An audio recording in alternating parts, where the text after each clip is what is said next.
Feliz día. Hoy estamos dispuestos, listos y preparados para estudiar un tema muy controversial. Estamos estudiando algo maravilloso, un tema de cristología.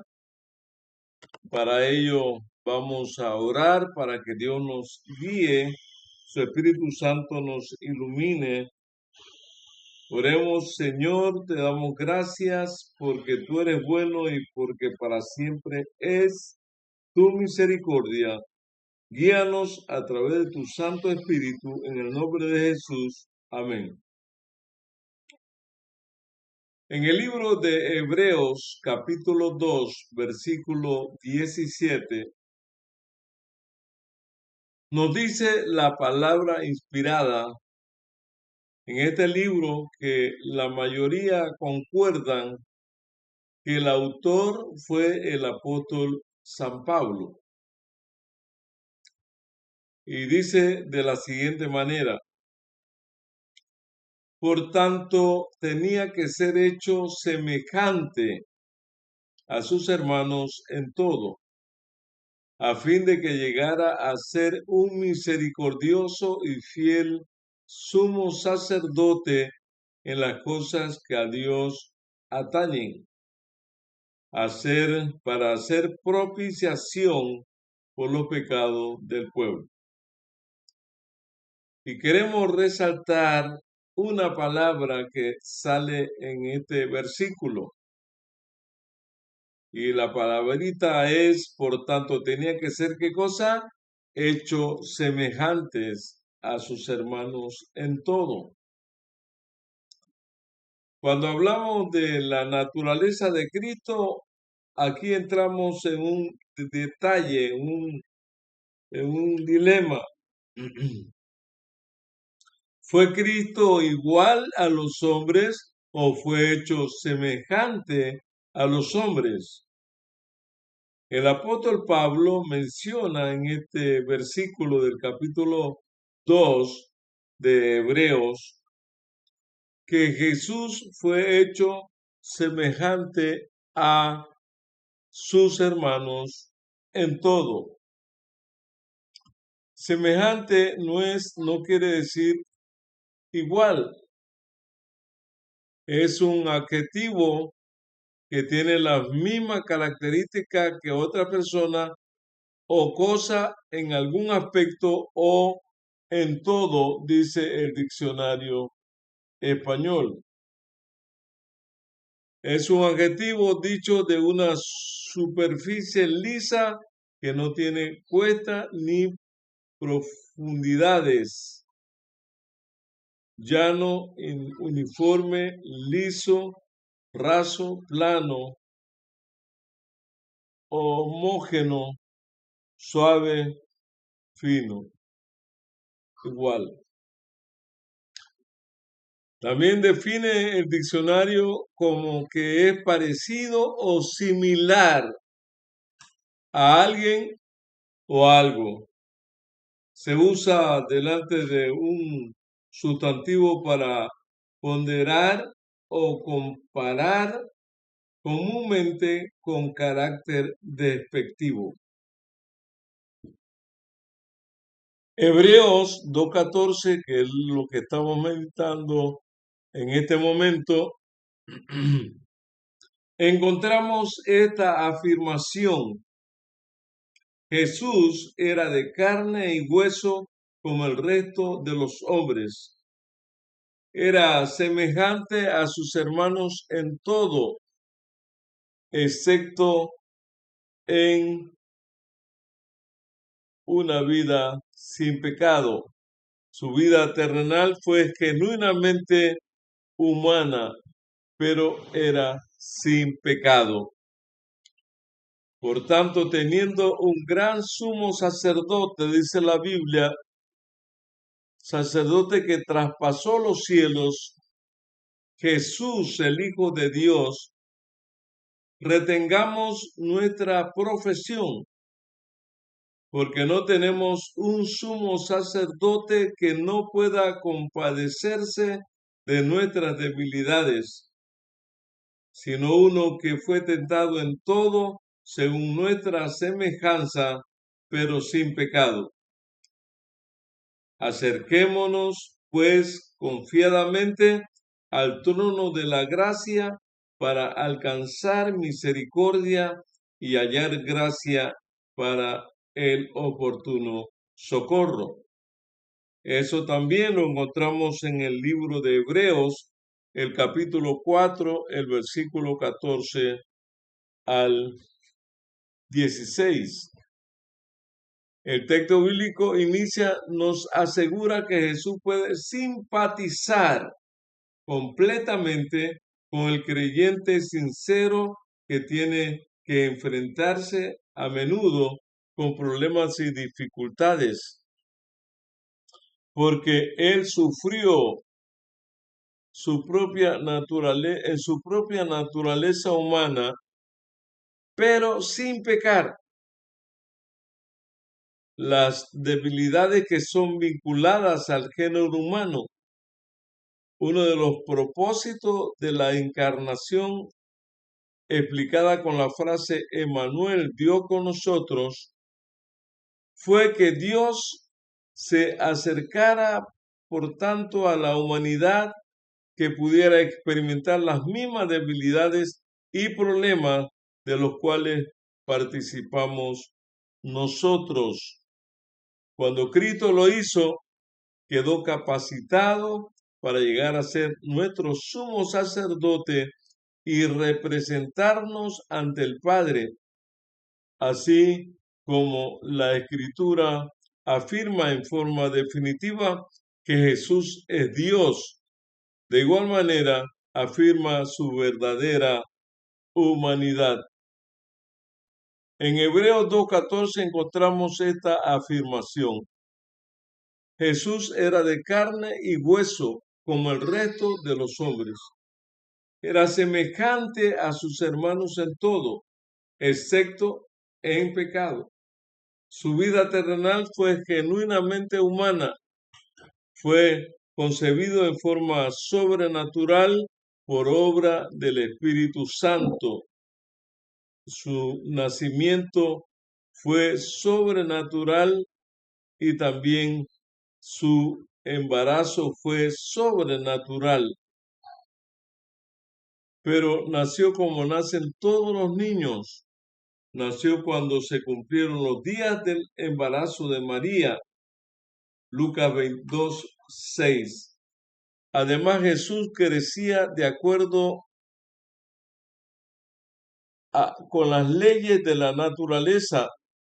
¿Qué nos dicen las escrituras acerca de la manera en cómo fue creciendo Jesús?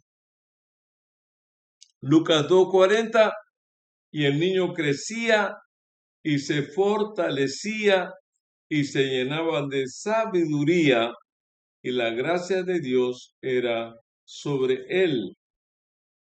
Nada diferente a la forma de crecer de otro niño.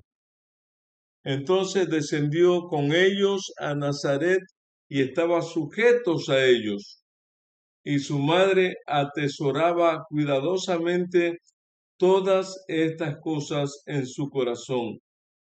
Y Jesús crecía en sabiduría, en estatura y en gracia ante Dios y ante los hombres.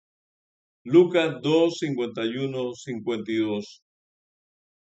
Los evangelios presentan a Jesús como poseyendo toda la gama de emociones y necesidades de un hombre normal. Jesús tuvo compasión,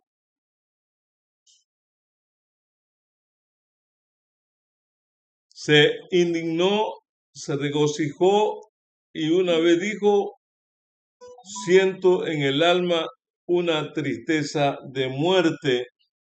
Mateo 26:38. En otra ocasión, cuando Jesús volvió a la ciudad, por la mañana tuvo hambre, también se cansaba, tuvo sed. En resumen, su vida terrenal fue genuinamente humana. Era verdaderamente hombre. En la actualidad hay muchos cuadros de diferentes artistas representando el rostro de Jesús.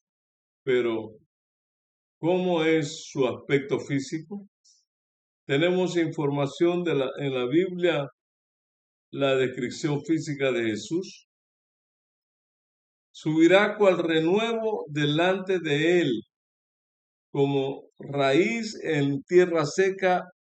No hay parecer en él, ni hermosura le veremos más inatractivo para que le deseemos.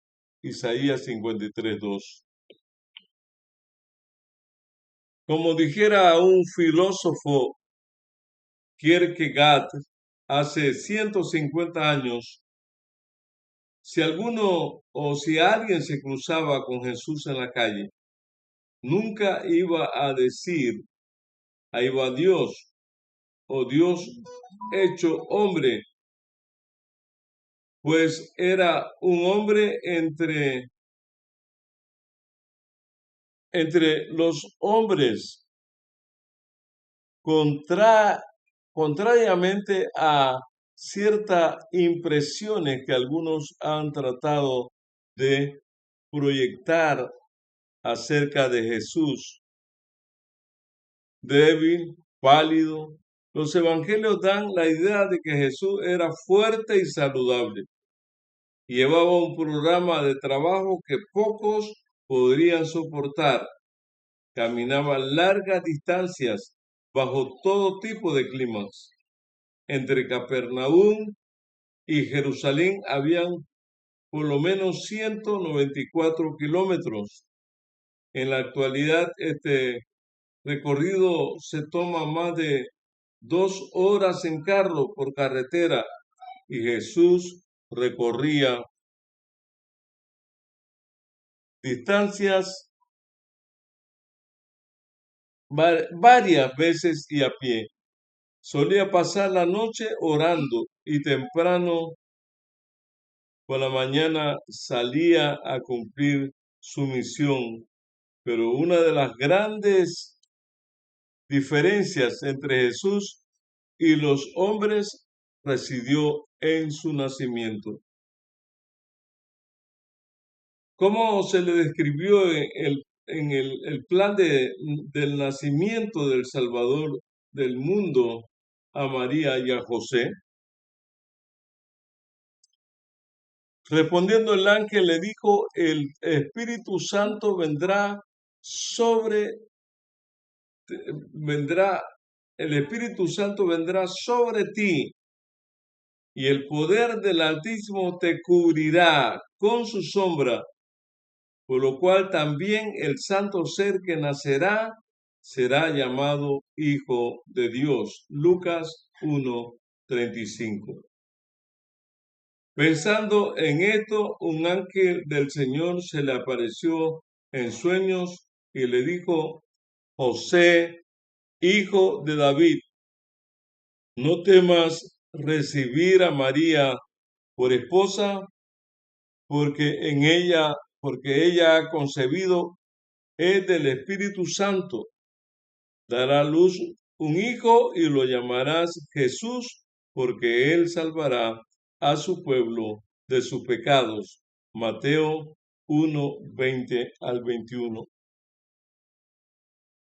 El ángel no dijo a José que su mujer le daría a luz un hijo a él, como le ha dicho a Zacarías acerca de Juan en Lucas 1:13. Jesús había de nacer como hijo de Dios, no como hijo de José. Lucas 1:35. Pero desde el momento del nacimiento de Jesús, José debía ser para él como padre. ¿Cómo? Ahí está la partícula o la preposición, no sé cómo se llama, como padre. A semejanza de otros niños, Jesús se beneficiaría del compañerismo, de la condición y la protección de su padre. El nombre de Jesús significa Jehová es salvación. La construcción griega es enfática, como si se deseara recalcar que el mismo es quien ha de salvar. Desde la antigüedad se había escuchado la promesa: he aquí vengo. Por siglos el pueblo judío, el pueblo de Dios había esperado ansiosamente la venida de su libertador. Ahora, cuando vino el cumplimiento del tiempo en Gálatas 4:4, la providencia señaló a aquel a quien había de cumplirse esa esperanza, y es que Jesús es la presencia visible de Dios ante los hombres. Otro aspecto que no debemos de pasar por alto es que la vida de Jesús fue también en todo sentido diferente a la de sus hermanos. Hay muchas cosas y evidencias en los evangelios que atestiguan acerca de su vida pura, sin pecado. ¿Cuál es la tarea de Jesús en este momento? Por esto puede salvar perpetuamente por medio de Jesús, ya que está siempre vivo para interceder por ellos.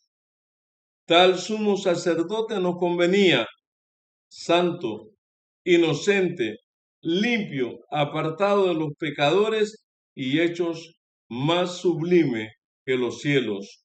Hebreos capítulo 7, versículos 25 y 26. ¿Por qué podemos decir que Jesús no fue un maestro religioso más que anduvo engañando o enseñando entre las aldeas de Galilea y en las ciudades como Jerusalén? Y la respuesta la tenemos estudiando su vida y también su muerte. La muerte de Cristo fue diferente a la muerte de cualquier otro hombre en el sentido de su muerte, de que su muerte fue vicaria. Es decir, murió en lugar del hombre, murió la muerte que le tocaba al ser humano. Cristo murió por nuestros pecados, Primera de Corintios 15:3. En realidad, ese fue el propósito de su nacimiento como sacrificio, no como mártir. De acuerdo al registro bíblico, Jesús murió el viernes a las 3 de la tarde después de haber pasado 6 horas en la cruz. Pero ¿qué pasó temprano el domingo por la mañana? Después que Jesús resucitó en la madrugada del primer día de la semana, apareció primero a María Magdalena, quien estaba temprano en el sepulcro, de quien había echado 7 demonios. Ella fue y avisó a los que habían estado con él que estaban tristes y llorando. Cuando ellos oyeron que Jesús vivía y que ella lo había visto, no lo creyeron. Eso aparece en Marcos 16, capítulo 16, versículo 9 al 11. Por eso debía ser semejante en todo, semejante a sus hermanos para venir a ser compasivo y fiel sumo sacerdote ante Dios para expiar los pecados del pueblo. La palabra semejante del anterior texto no significa necesariamente idéntico, igual, sino más bien parecido. El ser humano fue creado a imagen y semejanza de Dios, pero existe una diferencia infinita entre ambos. El Nuevo Testamento contiene un pasaje que sin duda arroja luz más claramente que ningún otro sobre la naturaleza de Jesús en relación a sus hermanos. ¿Cuál es este pasaje? Haya en ustedes el mismo sentir que hubo en Cristo Jesús, quien siendo en forma de Dios no estimó, no estimó el ser igual a Dios como cosa a que aferrarse, sino que se despojó a sí mismo y tomó forma de siervo y se hizo semejante a los hombres. Filipenses 2, 5 al 7. Jesús es igual al Padre Celestial, pero semejante a los hombres. No debemos copiar a ningún ser humano. No hay ningún ser humano suficiente sabio para ser nuestro criterio. Debemos mirar al hombre Cristo Jesús, quien es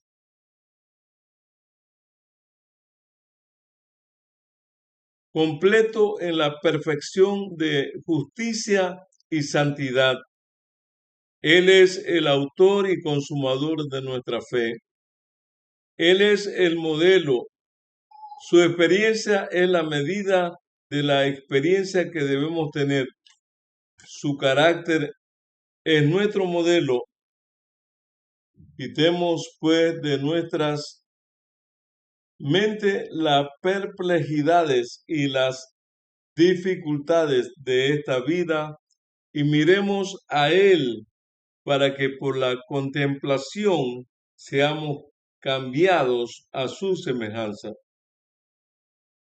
Un inspector que trabajaba en una planta nuclear, a quien se le había encargado una tarea muy especial, debía vigilar la puerta de salida de la planta para que ninguno de los empleados se llevara algo, especialmente que pudiera contener elementos radioactivos de la empresa.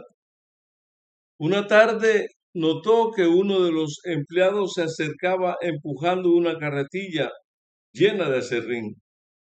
Sospechó que podía estar ocultando algo debajo del aserrín.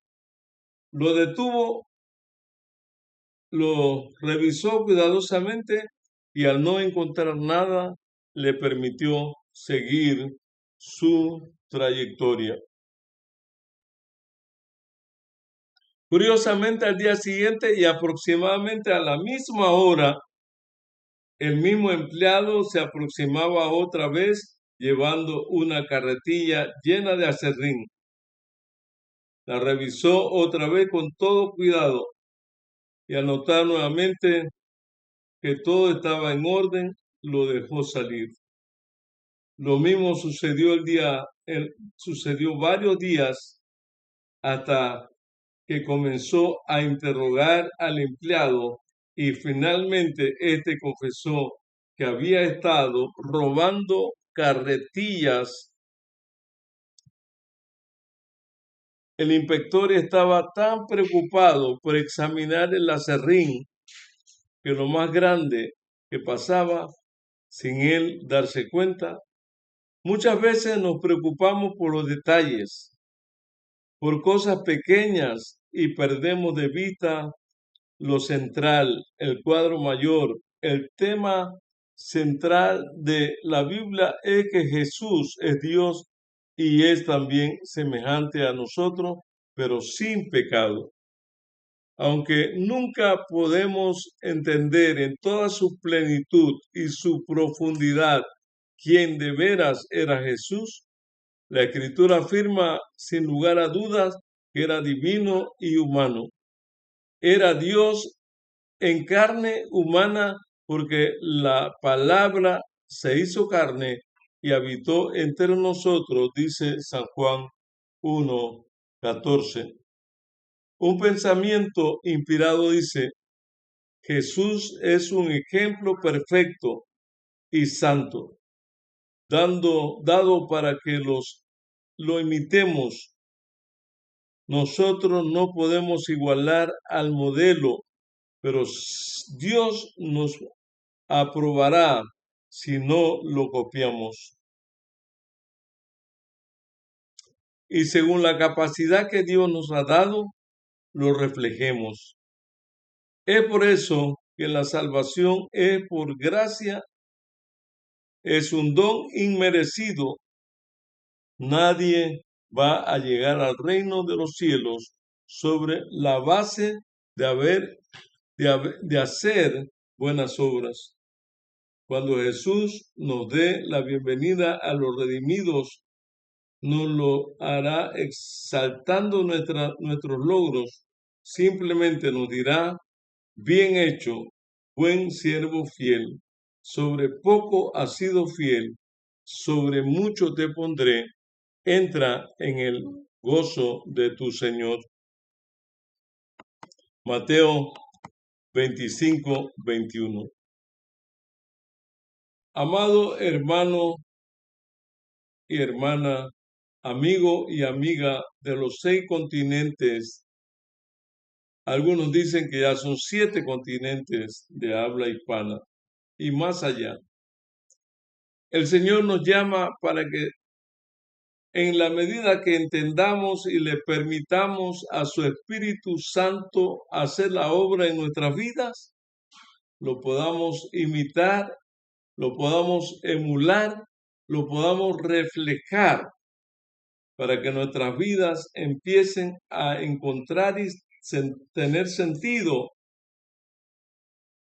porque una vida sin sentido es una vida sin propósito. Jesús vino y fue semejante a sus hermanos. No podemos llegar a ser igual que Jesús jamás, porque Jesús tenía dos naturalezas. Tenía la naturaleza divina y tenía la naturaleza humana. No podemos hacer lo mismo que Jesús, porque Jesús pasaba horas y horas orando. Necesitamos emular esa vida llena de virtud, llena de talentos, llena de alegrías, llena de encuentros con el Padre, y permitir que el Espíritu Santo sea nuestra guía y juntos nos lleve a un puerto seguro, a un puerto de eterna paz. Les invito a orar, amados hermanos. Señor y Dios, entregamos nuestras vidas a ti en este momento, para que tú hagas por nosotros lo que nosotros no podemos hacer por nosotros mismos. En el nombre de Jesús. Amén.